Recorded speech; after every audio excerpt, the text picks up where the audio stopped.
Hey, welcome back to another video, and today we're reading The Puppy Place Snowball, Chapter 6. Make sure to subscribe to our channel. That really helps.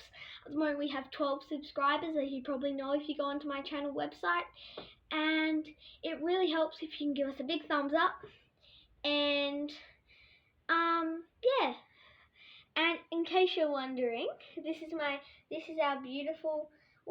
family's beautiful ragdoll cat. She's a ragdoll cross, and she's absolutely beautiful. Her name's Penny, and she's the sweetest cat you'll ever see. So hopefully you'll see her in this video a little bit. Say hi, Penny. Chapter 6. Over the next week, Snowball kept getting healthier and getting into more and more trouble. He chewed up one of Lizzie's soccer shoes. He tried to dig a hole in the living room rug. He dragged his food bowl all over the kitchen. You couldn't take your eyes off him for 1 minute. If you did, he would find something naughty to do. But he was learning too. Lizzie was training him a little bit every day, and he could already sit, lie down, and come when you called him. On Thursday night, Dad drove Lizzie, Charles and Snowball to the recreation centre where the therapy dog group was meeting. They found their way to the gym by following the sound of barking dogs. Snowball pulled at his leash. He wanted to be part of whatever was happening. Wow, cool, said Lizzie as they entered the gym. There were about 6 dogs milling around while their owners talked and watched them play. Look, it's a Newfoundland, Lizzie added. She pointed to a huge shaggy black dog. Charles thought he looked just as big as Mrs. Peabody's dog, Bruno. And a Pomeranian, Lizzie went on, pointing to a tiny golden dog, and some type of husky. Hello, said some woman in a green sweater, coming up to them. You must be Lizzie Peterson. I'm Miss Barrett. We spoke on the phone. Oh, and is this your dog? She smiled at Snowball. That's Snowball, Lizzie said, and this is my brother Charles and my dad. When Snowball heard his name, his ears perked up. He ran towards Mrs. Barrett and jumped up on her. Snowball, Lizzie cried. No jumping. Miss Barrett just laughed. Why, he's just a puppy. Unfortunately, dogs have to be at least a year old before they can become therapy dogs. They need basic manners and some obedience lessons too. Lizzie blushed. We're working on that. Oh, I'm sure you'll do fine with him, said Miss Barrett. Westies learn fast. With just a little more training, he'll be a wonderful companion, and when he's older, he'll make a great therapy dog. Anyway, you're welcome to stay and watch. We're just having a little playtime before we get started with our testing. She showed them where they could sit on the bleachers. Charles was sad that Snowball would not become a therapy dog. Now the puppy wouldn't be able to meet Mrs. Peabody. Snowball seemed sad too.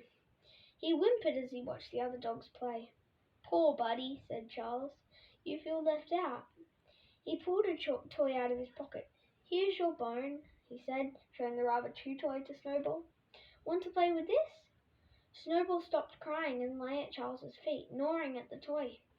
Suddenly the big shaggy Newfoundland came lumbering over and stuck his big nose right between Snowball's paws. Snowball jumped up and started barking, keeping the rubber bone under one paw. The Newfoundland backed off. The large dog stared at the puppy in surprise. Snowball thought the older dog was silly. Did he think he could get away with the bone just because he was big? Snowball barked a few more times just to let the big dog know who was boss. Ha, said Lizzie. He thought he could steal the toy from Snowball. Boy, he was wrong. The Newfoundland's owner came running over. Sorry, Bear thinks all toys belong to him. That's okay, said Mr. Peterson. Snowball thinks the world belongs to him. Sounds like a terrier, said the Newfoundland's owner, laughing. They're smart, but they can be a real handful with all that energy. They like to be in charge. Give me a big goofy dog any day. They're much easier to deal with. Charles didn't like to hear that, but Lizzie was nodding. Just then Miss Barrett walked into the middle of the floor and clapped her hands. It's time to get started with our testing, she announced. For those who are visiting tonight, I'll explain a little bit about how this works. Basically, we are testing each dog for good manners, friendliness, how well it behaves in public. A dog who can pass this type of test is known as a canine good citizen, and he or she will receive one of these tags. She held up a little collar tag. To be a therapy dog, your dog will need to pass a few more tests as well. For example, we'll need to see how your dog reacts to a person in a wheelchair or someone using a walker. Charles enjoyed the dogs going through, especially the Newfoundland. He was so calm and quiet. He walked nicely on a leash, let a stranger pet him, and didn't get scared when someone banged on a pot behind him. He also came when he was called and let his owner hold his leash while his owner walked away. At the end, he got his canine good citizen tag. Then he sailed through the therapy dog test as well. The wheelchair didn't upset him, and he didn't seem to mind when Miss Barrett pretended to have a big coughing fit. Charles saw Dad and Lizzie exchange a look. "Now that's a dog," whispered Lizzie.